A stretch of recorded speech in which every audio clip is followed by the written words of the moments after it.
মৰমৰ ছাত্ৰ-ছাত্ৰীসকল, মোৰ ইউটিউব চেনেললৈ তোমালোকক আজি পুনৰবাৰ স্বাগতম।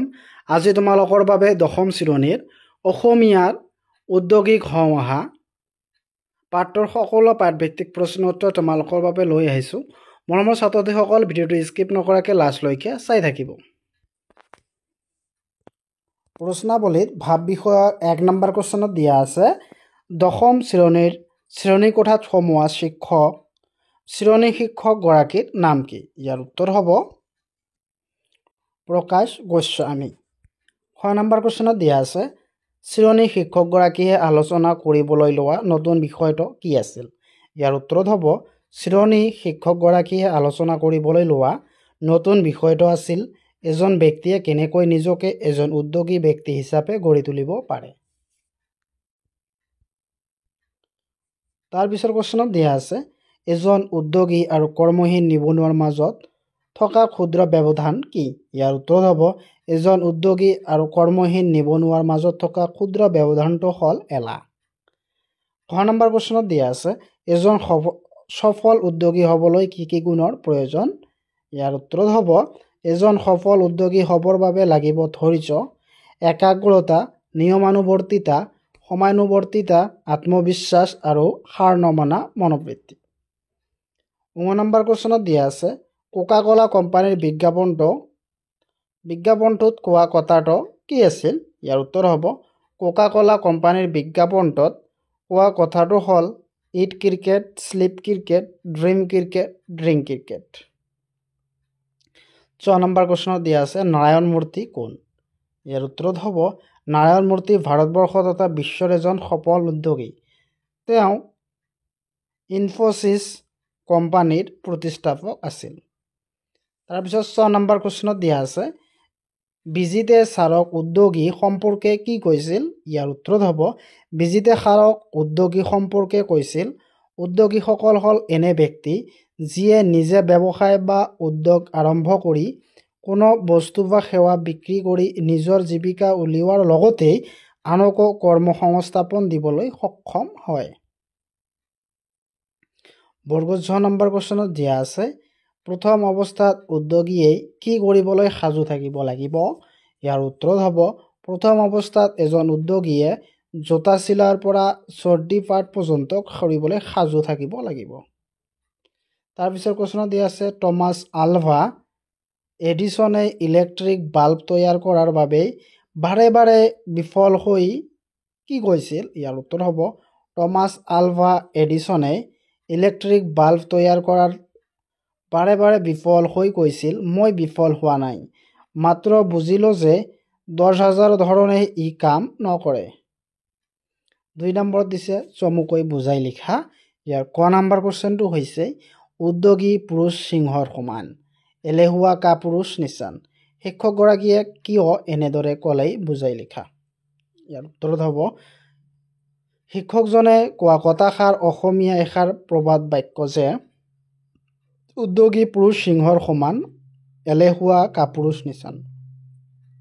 শিক্ষকজনে এই কথাষাৰ কোৱাৰ কাৰণ হ'ল শ্ৰেণীকোঠাত শিক্ষকজনে যিটো নতুন বিষয় আলোচনা কৰিবলৈ লৈছিল, সেই বিষয়টো আছিল এজন ব্যক্তিয়ে কেনেকৈনো নিজকে এজন উদ্যোগী ব্যক্তি হিচাপে গঢ়ি তুলিব পাৰে।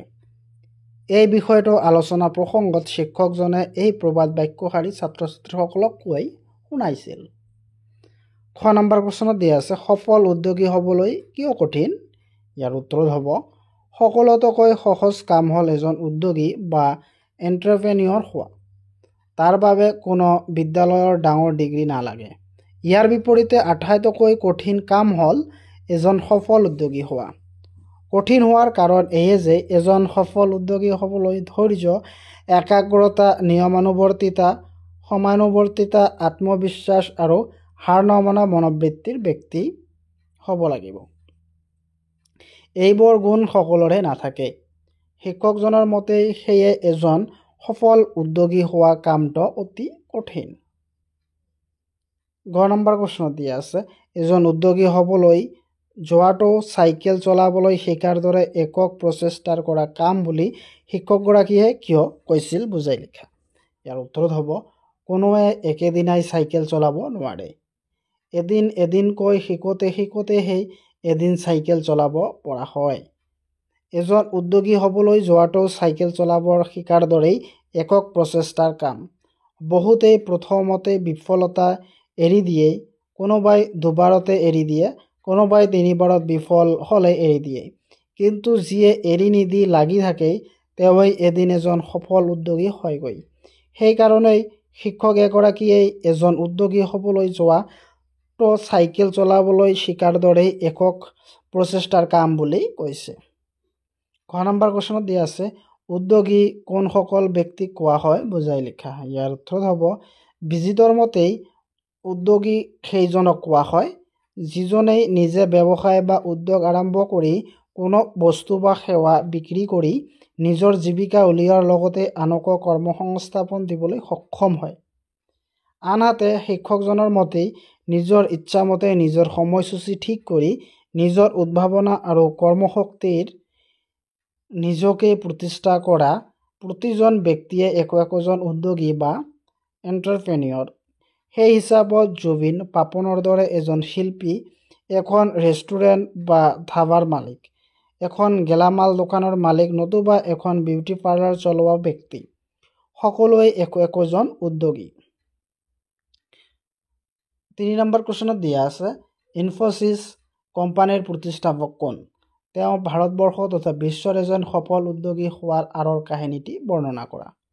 ইয়াৰ উত্তৰত হ'ব ইনফোচিছ কোম্পানীটোৰ প্ৰতিষ্ঠাপক নাৰায়ণ মূৰ্তি। অভিযান্ত্ৰিক শিক্ষা সমাপ্ত কৰি নাৰায়ণ মূৰ্তিয়ে কিছুদিন চাকৰি কৰাৰ পিছত চাকৰি ত্যাগ কৰি ছফ্ট্ৰনিক্স নামৰ এক কোম্পানী প্ৰতিষ্ঠা কৰে। কিন্তু প্ৰতিষ্ঠা কৰাৰ 1.5 বছৰ পাছত দেউলীয়া হৈ কোম্পানীটো বন্ধ হৈ যায়। কোম্পানীটো বন্ধ হৈ যোৱাৰ পিছত তেওঁ পুনৰ চাকৰিত যোগদান কৰে যদিও অৱশেষত চাকৰি বাদ দি কেইজনমান বন্ধুৰ লগ লাগি ইনফোচিছ নামৰ কোম্পানীটো আৰম্ভ কৰে। এই কোম্পানী খুলিবৰ বাবে নাৰায়ণ মূৰ্তিক তেওঁৰ পত্নীয়ে 10,000 টকা নিজৰ সাঁচতীয়া ধনৰ পৰা আগবঢ়াই দিয়ে। সেই 10,000 টকা মূলধনেৰে আৰম্ভ কৰা ইনফোচিছ প্ৰথম অৱস্থাত বহুতো বাধা ঘাত প্ৰতিঘাতৰ সন্মুখীন হ'ব লগা হৈছিল। 90ৰ দশকত তেতিয়াৰ বিত্তমন্ত্ৰীয়ে ভাৰতীয় অৰ্থনৈতিক মুকলি কৰি দিয়াত ইনফোচিছ হাতলৈ আফুৰন্ত সুযোগ আৰু সুবিধা আনি দিয়ে। ধৈৰ্য আৰু একাগ্ৰতাৰ সুযোগৰ অপেক্ষাত থাকি সময়ৰ পৰা মৰাৰ বাবে আজি নাৰায়ণ মূৰ্তি বিশ্বৰ ভিতৰত এজন সফল উদ্যোগী হ'ব পাৰিছে। 4 নম্বৰ কুৱেশ্যনত দিয়া আছে ছাৰ এজন উদ্যোগী হ'ব বাবে শিক্ষাগত অৰ্হতা কেনেধৰণৰ হ'ব লাগিব? এইদৰে কোনে সুধিছিল তাৰ উত্তৰত শিক্ষকে কি কৈছিল বুজাই লিখা। ইয়াৰ উত্তৰত হ'ব এইদৰে প্ৰীতমে সুধিছিল। তাৰ উত্তৰত শিক্ষকে কৈছিল তুমি কোনটো দিশত উদ্যোগী হ'বলৈ বিচাৰিছা তাৰ ওপৰত তোমাৰ প্ৰয়োজনীয়তা শিক্ষাগত অৰ্হতা নিৰ্ভৰ কৰিব। এখন ধাবা বা এখন গেলামালৰ দোকান খোলাৰ বাবে অথবা এখন শাক-পাচলিৰ দোকান খুলিবৰ বাবে বিশেষ কোনো শিক্ষাগত অৰ্হতাৰ প্ৰয়োজন নাই। কিন্তু এইবোৰ ব্যৱসায়ত কৃতকাৰ্য হ'বৰ বাবে বুদ্ধি আৰু সাধাৰণ জ্ঞানৰ প্ৰয়োজন হয়। আনহাতে এখন বিউটি পাৰ্লাৰ বা মটৰ গাড়ী ভাল কৰা, গেৰেজ বা মোবাইল ফোন টিভি ভাল কৰা দোকান খুলিবৰ বাবে নিজৰ সেই কামৰ কৌশল বা স্কিল থকাটো প্ৰয়োজন। কেৱল আনৰ ওপৰত নিৰ্ভৰ কৰি এনেবোৰ ব্যৱসায়ত কৃতকাৰ্য হ'ব নোৱাৰি। আকৌ বৰ্তমান সময়ত প্ৰযুক্তি, তথ্য প্ৰযুক্তি আৰু জ্ঞানৰ ওপৰত ভিত্তি কৰি গঢ় লোৱা অৰ্থনীতি আৰু সমাজ ব্যৱস্থাত সময় গতিকে এনেবোৰ বিষয়ত উদ্যোগী হ'ব বিচাৰিলেই এনেই বিষয়ৰ শিক্ষা, জ্ঞান আৰু কৌশলসমূহ আহৰণ কৰাটো অতিকৈ গুৰুত্বপূৰ্ণ। 5 নম্বৰ কুৱেশ্যনত দিয়া আছে এজন উদ্যোগী হোৱা যিমান সহজ, সফল হোৱাটো কিন্তু সিমান সহজ নহয়। কথাটো পাঠৰ আধাৰত বুজাই লিখা। ইয়াৰ উত্তৰত হ'ব শিক্ষকজনৰ মতে এজন উদ্যোগী হোৱা যিমান সহজ, সফল হোৱাটো কিন্তু সিমান সহজ নহয়। উদ্যোগী হ'বলৈ কোনো বিশ্ববিদ্যালয়ৰ ডাঙৰ ডিগ্ৰী নালাগে। এজন সফল উদ্যোগী হ'বলৈ লাগিব ধৈৰ্য, একাগ্ৰতা, নিয়মানুৱৰ্তিতা, সময়ানুৱৰ্তিতা, আত্মবিশ্বাস আৰু হাৰ নমনা মনোবৃত্তি। সকলোৰে পিছে সেই গুণবোৰ নাথাকে। আনহাতে এজন উদ্যোগী হ'ব খোজা ব্যক্তি এলেহুৱা হ'ব পাৰে, কিন্তু সফল উদ্যোগী হ'বলৈ প্ৰথম অৱস্থাত ব্যক্তিজনে এলাহ বৰ্জন কৰি জোতা চিলাইৰ পৰা চণ্ডীপাঠলৈকে সকলোবোৰ কাম কৰিবলৈ সাজু থাকিব লাগিব।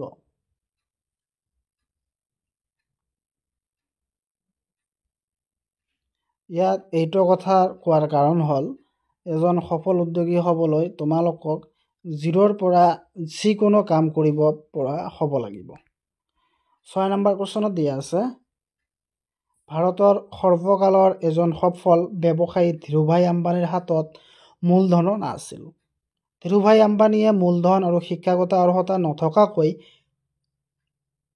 কেনেকৈ এজন সফল উদ্যোগী হ'ব পাৰিছিল বৰ্ণনা কৰা। ইয়াৰ উত্তৰত হ'ব, বহুতৰে ধাৰণা যে উদ্যোগী হ'বৰ বাবে বহুতো মূলধনৰ প্ৰয়োজন। কিন্তু ভাৰতৰ সৰ্বকালৰ এজন সফল উদ্যোগী ধীৰুভাই আম্বানীৰ হাতত মূলধনো নাছিল অথবা তেওঁৰ ভাল শিক্ষাগত অৰ্হতাও নাছিল। তথাপি তেওঁ এজন সফল উদ্যোগী হ'ব পাৰিছিল। মেট্ৰিকতে শিক্ষা সমাপ্ত কৰা ধীৰুভাইয়ে প্ৰথমেই পেট্ৰল ডিপোত তেল ভৰোৱা কাম কৰিছিল আৰু নিজৰ কামৰ বাবেই ডিপোটোৰ মেনেজাৰ পদলৈ পদোন্নতি লাভ কৰিছিল। কিন্তু উদ্যোগী হৈ নিজকে প্ৰতিষ্ঠা কৰাৰ দুৰ্বাৰ হেঁপাহৰ বাবে তেওঁ চাকৰি বাদ দি ব্যৱসায় কৰাৰ সিদ্ধান্ত লয়। মন কৰিলে চোন বাকৰি মাটিতে ধন, এই চিন্তাৰে আগবাঢ়ি মূলধন অবিহনেই তোমাৰ বিৰাৰে বাঁহগছ আনি তাৰে খৰিছা তোমাতেই সলাই ধান লৈছ, কথাটো মন কৰিছা। কৌশলেৰে ৰাইজৰ পৰা ধন লৈ কাপোৰ তৈয়াৰ কৰি পুনৰ ৰাইজকে বেছি মুনাফা অৰ্জন কৰি তাৰ লাভাংশৰ ভাগ অংশীদাৰসকলৰ মাজতো বিতৰণ কৰিলে।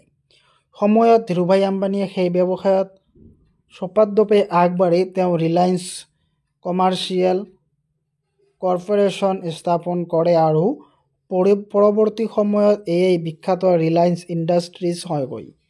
সেয়ে মূলধন নথকাকৈ যে সফল উদ্যোগী হ'ব পাৰে তাৰেই উদাহৰণ ধীৰুভাই আম্বানী।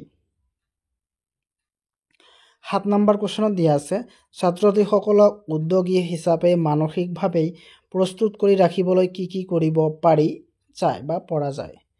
ইয়াৰ উত্তৰত হ'ব, উদ্যোগী হ'বলৈ বিচৰা লোকৰ বাবেই ভাৰত চৰকাৰে ইণ্ডিয়ান ইনষ্টিটিউট অৱ এণ্টাৰপ্ৰেনিয়ৰশ্বিপ নামৰ সংস্থা ভাৰতত প্ৰতিখন ৰাজ্যতে আছে যদিও ছাত্ৰ ছাত্ৰীসকলক উদ্যোগী হিচাপে মানসিকভাৱে প্ৰস্তুত কৰি ৰাখিবলৈ বিদ্যালয়, মহাবিদ্যালয়, বিশ্ববিদ্যালয়, অভিযান্ত্ৰিক মহাবিদ্যালয়ত উদ্যোগী কোৰ্চ এণ্টাৰপ্ৰেনিয়ৰ চেল গঠন কৰা হৈছে আৰু সেই কোৰ্চসমূহে নিয়মিতভাৱে কৰ্মশালা, প্ৰশিক্ষণ আদিৰ প্ৰয়োজন কৰে। সেয়েহে ছাত্ৰ অৱস্থাৰে পৰা কেৱল চাকৰিৰ আশাত পৰাৰ পৰিৱৰ্তে সমান্তৰালভাৱে সেই কৰ্মশালা, প্ৰশিক্ষণ আদিত যোগদান কৰি নিজকে উদ্যোগী হিচাপে মানসিকভাৱে প্ৰস্তুত কৰি ৰাখিব পাৰে। 8 নম্বৰত দিছে চমু টোকা লিখা।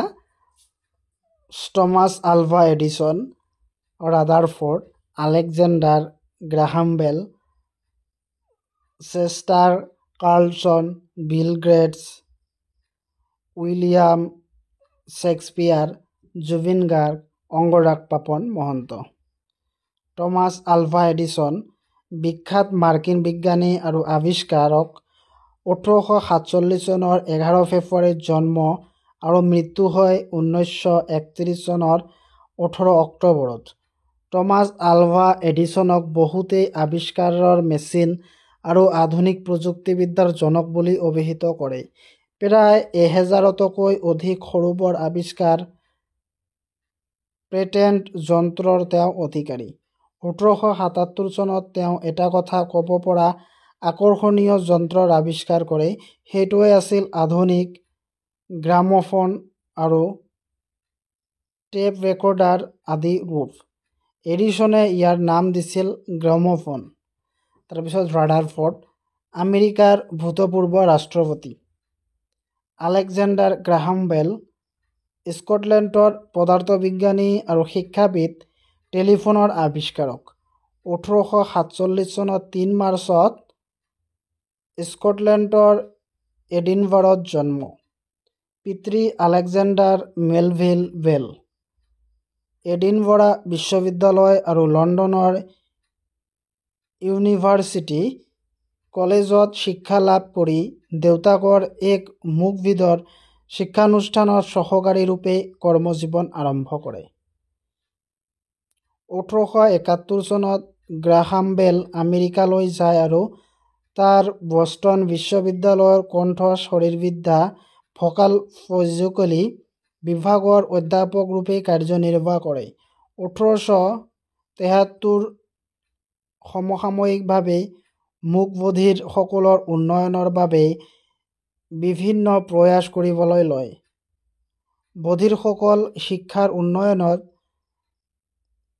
তেওঁ উদ্ভাৱন কৰা পদ্ধতিৰ বিশেষ অৱদান আছে। সেই সময়তে তেওঁৰ মনলৈ বৈদ্যুতিক তৰংগৰ সহায়ত শব্দ প্ৰেৰণাৰ ধাৰণাটো আহে আৰু দীৰ্ঘ গৱেষণাৰ অন্তত 1875 চনত 5 জুন বেলে আৱিষ্কাৰ কৰা তেওঁৰ জীৱনৰ সৰ্বশ্ৰেষ্ঠ কৃতি টেলিফোন। 1922 চনৰ 2 অক্টোবৰত গ্ৰাহাম বেলৰ মৃত্যু হয়।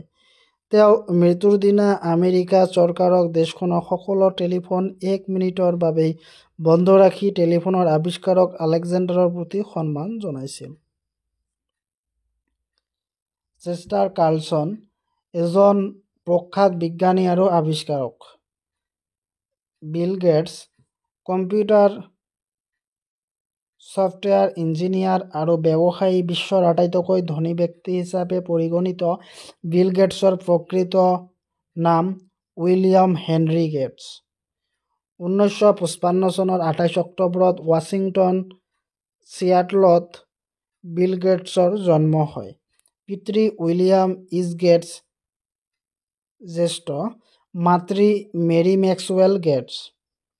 1966 চনত তেওঁ লেকচাইড স্কুলত ভৰ্তি হয়।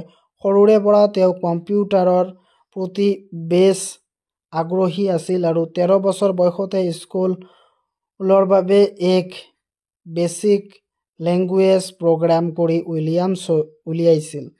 1969 চনত গেটছেই পল এলেন আৰু 2 সহপাঠীৰ সৈতে লেকচাইড প্ৰগ্ৰেমছ গ্ৰুপ প্ৰতিষ্ঠা কৰে। 1973 চনত গেটছ শিক্ষা লাভৰ বাবে হাৰ্ভাৰ্ডলৈ যায়। 1975 চনৰ পল আৰু গেটছেই model instrument and telemetry systems চমুকৈ MITS নামৰ প্ৰতিষ্ঠানটোৰ বাবে এক বেছিক ছফ্টৱেৰ সম্পূৰ্ণ কৰি তোলে আৰু তেওঁলোকৰ নিজস্ব কোম্পানী মাইক্ৰছফ্ট কৰ্পোৰেচনৰো জন্ম দিয়ে। 1980 চনত তেওঁ বিখ্যাত কম্পিউটাৰ কোম্পানী IBMৰ লগত চুক্তিবদ্ধ হয় আৰু 1981 চনত এই কোম্পানীয়ে মাইক্ৰছফ্টে বিকাশ কৰা MS-DOS Microsoft disk operating system বা মাইক্ৰছফ্ট ডিস্ক অপাৰেটিং চিষ্টেম পদ্ধতিৰ তেওঁলোকৰ পাৰ্চনেল কম্পিউটাৰত ব্যৱহাৰ কৰিবলৈ লয়। উইলিয়াম শ্বেক্সপিয়াৰ ইংৰাজী নাট্যকাৰ আৰু কবি। 1564 চনৰ 26 এপ্ৰিলত ইংলেণ্ডৰ ৱাৰউইকশ্বৰৰ ষ্ট্ৰেটফৰ্ড আপন এভন নামৰ ঠাইত জন্ম।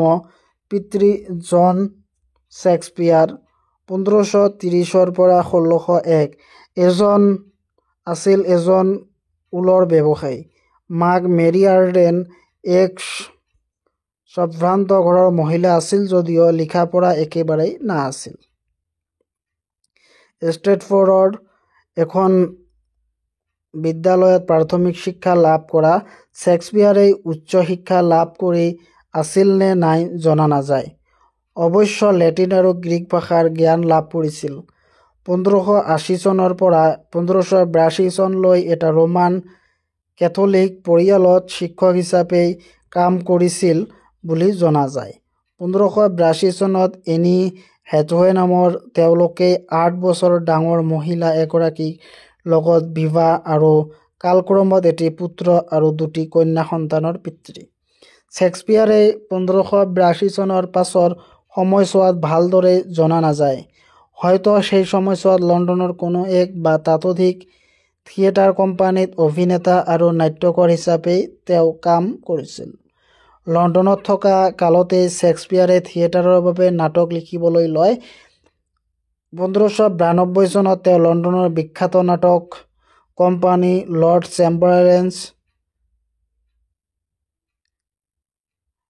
কেম্ব্ৰেজমেনত যোগদান কৰে আৰু কৰ্মজীৱনৰ শেষলৈকে তাতে থাকে।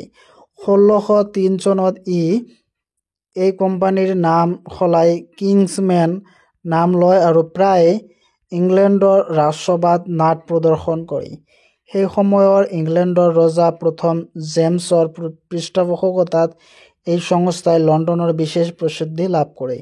সকলো প্ৰসিদ্ধ নাট্যকাৰৰ দৰে শ্বেক্সপিয়াৰৰ ৰংগমঞ্চত সমূহৰ প্ৰতি লক্ষ্য ৰাখি নাট ৰচনা কৰিছিল। ৰচনাৰ সময় হিচাপে তেওঁৰ নাট্যসমূহৰ সাধাৰণভাৱে 4টা ভাগত ভাগ কৰি যায়। জুবিন গাৰ্গ কণ্ঠশিল্পী, সংগীত ব্যৱস্থাপক, সুৰকাৰ, গীতিকাৰ, শব্দযন্ত্ৰী, সংগীত পৰিচালক। 1572 চনৰ 18 নৱেম্বৰত তেওঁৰ জন্ম হয়। জুবিনৰ প্ৰথম গীত বাণীবদ্ধ হয় 1990 পৰা 91 চনমানত যোৰহাটৰ অনাতাঁৰ কেন্দ্ৰত। জুবিনে এতিয়ালৈকে বিভিন্ন ভাষাৰ প্ৰায় 30,000 গীতত কণ্ঠদান কৰিছে। বিহুগীত, টকিৰী গীত, বৰগীত, লোকগীত, বনগীত আৰু অন্যান্য লোকগীতৰ কেছেট, চিডিত কণ্ঠদান কৰাৰ উপৰি 100ৰো অধিক অসমীয়া আৰু হিন্দী গীতৰ নেপথ্য শিল্পীৰূপে কণ্ঠদান কৰিছে। তেওঁ পৰিচালনা তথা নায়কৰূপে অভিনয় কৰা ছবি মিছন চাইনা, কাঞ্চনজংঘা, ছবি তুমি মোৰ মাথোঁ মোৰ, দীনবন্ধু, মন যায়, আণ্ডাৰৱৰ্ল্ড, ৰথৰ চিঠি আদি তেওঁলোকৰ সংগীত পৰিচালনা। ছবি হিয়া দিয়া নিয়া, তুমি মোৰ মাথোঁ মোৰ, দাগ, মন যায়, নায়ক, কন্যাদান, ৰামধেনু, ৰথৰ চিঠি আদি ষ্ট্ৰিং বাউচেণ্ট বাই ফেট, এইটো হিন্দী, এট দি ৰিভাৰ ফ্লাউডছ আদি। অসমীয়া আৰু হিন্দীৰ উপৰিও তামিল, তেলেগু, কানাড়া, পাঞ্জাবী, উৰিষ্যা, বাংলা, মাৰাঠী, নেপালী আদি ভাষাৰ গীততো তেওঁ কণ্ঠদান কৰিছে।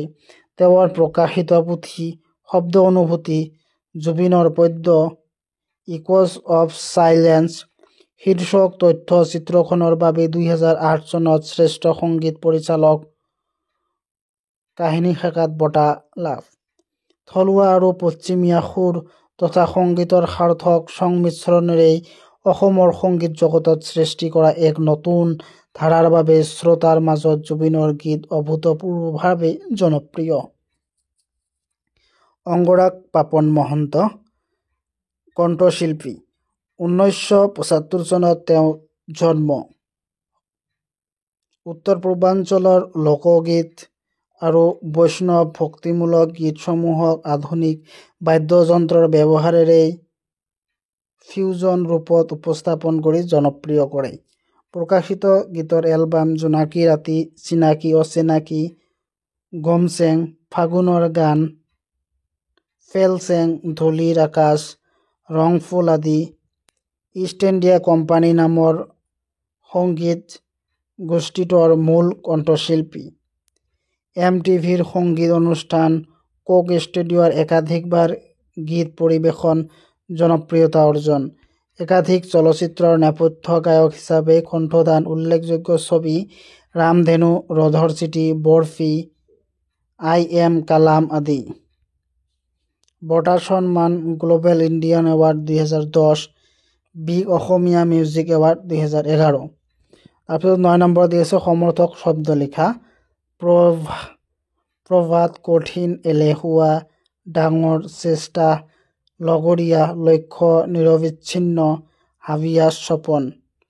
প্ৰভাত ইয়াৰ সমৰ্থক শব্দ হ'ল পুৱা বেলা, প্ৰাত, উষ্ণ বা প্ৰতুষ্য, কঠিন, কঠোৰ, টান, নিষ্ঠুৰ, এলেহুৱা, এলাহ, চৰপালি, হামহি, হেলা, ডাঙৰ, বিশাল, বিপুল বা মোটা, চেষ্টা, প্ৰচেষ্ট, যত্নপৰ, যত্ন, লগৰীয়া, সখা, সঙ্গী, মিত্ৰ, বন্ধু, দোস্ত, লক্ষ্য, মতবল, উদ্দেশ্য, ইচ্ছা, অভিনয়, নিৰবিচ্ছিন্ন, সৰ্বদা, সদায়, প্ৰতি নিয়ম, সৰ্বক্ষণ, অহৰহ, নিৰন্তৰ, হাবিয়াস, অভিলাষ, আশা, আকাংক্ষা, বাঞ্ছনা বা বাঞ্ছা, সপোন, স্বপ্ন, সামাজিক, ঘুমটি, ঘূৰাণ।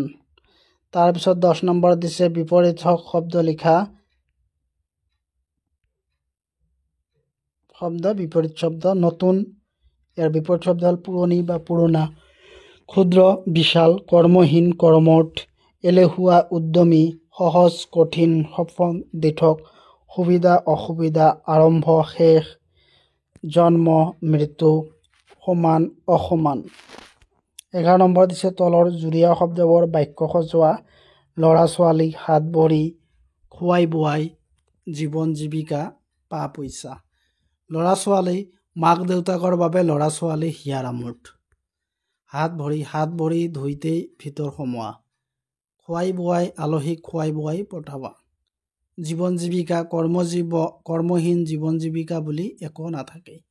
পা পইচা, ভালদৰে জীয়াই থাকিবলৈ পা পইচাৰ প্ৰয়োজন। তাৰপিছত ভাৱ প্ৰসাৰণ কৰা। ক নম্বৰটো হৈছে উদ্যোগী পুৰুষ সিংহৰ সমান, এলেহুৱা পুৰুষ কাপুৰুষৰ সমান।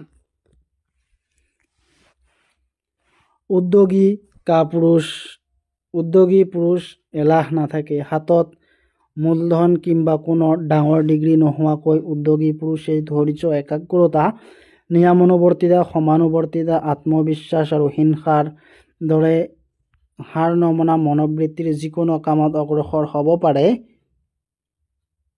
কিন্তু এলেহুৱা লোকৰ উক্ত গুণবোৰ এটাও নাথাকে বাবে যিকোনো পৰিস্থিতিৰ মোকাবিলা কৰাৰ সাহস নাথাকে।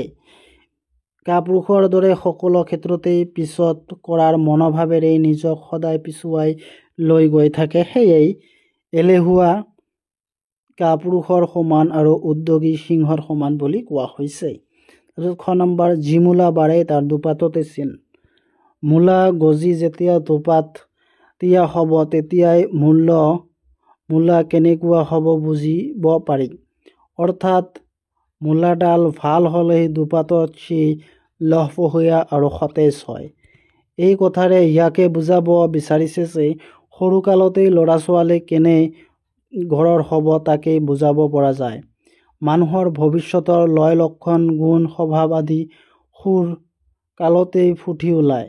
যিসকল ভৱিষ্যততে বেয়া মানুহ হ'ব তাৰ বেয়া গুণ, যিসকল ভাল মানুহ হ'ব তাৰ ভাল গুণ সৰুকালতেই ধৰা পৰে। তাৰপিছত গ নম্বৰত যে শুই থকা শিয়ালে হাঁহ ধৰিব নোৱাৰে। শিয়ালে হাঁহ ধৰিব লাগিলেই গৃহতে নেদেখাকৈ অতি যত্ন সহকাৰে কষ্ট কৰি ইফাল সিফাল পেট পেলাই চুপি কৌশলেৰে ধৰিব লাগিব। এনেদৰে যত্ন নকৰাকৈ, কষ্ট নকৰাকৈ শুই থাকিলে সি কেতিয়াও হাঁহ ধৰিব নোৱাৰে। ঠিক তেনেদৰে মনে বিচৰা কিবা বস্তু পাবলৈ বা জীৱনত উন্নতি কৰিবলৈ এলেহুৱা হৈ বহি নাথাকি তাৰ বাবে বিশেষ যত্ন আৰু কষ্ট কৰিব লাগে। তাকে নকৰি বহি থাকিলেই বস্তুৰে লাভ নহয় অথবা ভাগ্যোদয় নহয়। কথাতে কয় বহি থাকিলেই ভাগ্যও বহি নাথাকে, লৰচৰ কৰিলেও ভাগ্যও লৰচৰ কৰে। তাৰপিছত লিংগ পৰিৱৰ্তনত দিছে শিক্ষক, ছাৰ, ছাত্ৰ, পুৰুষ, বন্ধু। শিক্ষক, শিক্ষয়িত্ৰী, ছাৰ, মেডাম, ছাত্ৰ, ছাত্ৰী, পুৰুষ, নাৰী, বন্ধু, বান্ধৱী। তাৰপিছত কিছুমান এডিশ্যনেল কুৱেশ্যন তোমালোকৰ বাবে লৈ আহিছোঁ। ইয়াৰ 1 নম্বৰ কুৱেশ্যনটো হৈছে উদ্যোগী হওঁ অহা পাঠটোৰ লেখক কোন? ইয়াৰ উত্তৰ হ'ব দেৱজিৎ ভূঞা। 2 নম্বৰ প্ৰশ্নত দিয়া আছে দেৱজিৎ ভূঞাৰ জন্ম ক'ত হৈছিল? ইয়াৰ উত্তৰ হ'ব তেজপুৰ মিছন চাৰিআলিৰ সমীপৰ কেতেকীবাৰীত। 3 নম্বৰ প্ৰশ্নত দিয়া আছে দেৱজিৎ ভূঞাৰ এখন কবিতা পুথিৰ নাম লিখা। এনিশাৰ কবিতা। 4 নম্বৰত দিয়া আছে ছাৰ এজন সফল উদ্যোগী হ'বলৈ কিয় কঠিন? এই কথাষাৰ কোনে কৈছিল? ইয়াৰ উত্তৰ হ'ব বিদিশা নামৰ ছোৱালীজনীয়ে। 5 নম্বৰত eat cricket, sleep cricket, dream cricket, drink cricket এইটো কিহৰ বিজ্ঞাপনত দেখা পোৱা যায়? এইটো কোকা কোলাৰ কোম্পানীৰ বিজ্ঞাপনত দেখা পোৱা যায়। ইনফোচিছ কোম্পানীৰ প্ৰতিষ্ঠাপক কোন? উত্তৰটো হ'ব নাৰায়ণ মূৰ্তি। 7 নম্বৰত দিছে ইনফোচিছ কোম্পানী খুলিবৰ বাবে নাৰায়ণ মূৰ্তিক তেওঁৰ পত্নীয়ে কিমান টকা আগবঢ়াইছিল? 10,000 টকা। 8 নম্বৰত দিছে মটৰ গাড়ী ভাল কৰা গ্ৰেজ, মোবাইল ফোন, টিভি ভাল কৰা দোকান খুলিবৰ বাবে কিহৰ প্ৰয়োজন? এইটো নিজৰ কামৰ কৌশল বা স্কিল থকাটো প্ৰয়োজন। GNRC হস্পিটেলৰ স্বত্বাধিকাৰীজনৰ নাম কি? ইয়াৰ উত্তৰ হ'ব নোমাল চন্দ্ৰ বৰা। তাৰপিছত 10 নম্বৰ হৈছে ডাউনটাউন হস্পিটেলৰ স্বত্বাধিকাৰী কোন? নৰেন্দ্ৰনাথ দত্ত।